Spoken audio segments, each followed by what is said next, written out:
প্রবাসীদের জন্য নির্মাণ হচ্ছে দেশের প্রথম স্মার্ট সিটি, যেখানে থাকছে স্কুল, মসজিদ, হাসপাতাল, সুইমিং পুল, হেলিপ্যাড, পাঠাগার, জিম, সুপারমার্কেট, শিশু পার্ক সহ সকল নাগরিক সুবিধা।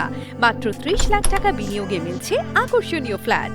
প্লাটিনাম ইনভেস্টরদের জন্য ঢাকা বিমানবন্দরে ভিআইপি প্রোটোকল সুবিধা। বিস্তারিত জানতে যোগাযোগ করুন স্ক্রিনে দেয়া হোয়াটসঅ্যাপ অথবা ইমো নাম্বারে।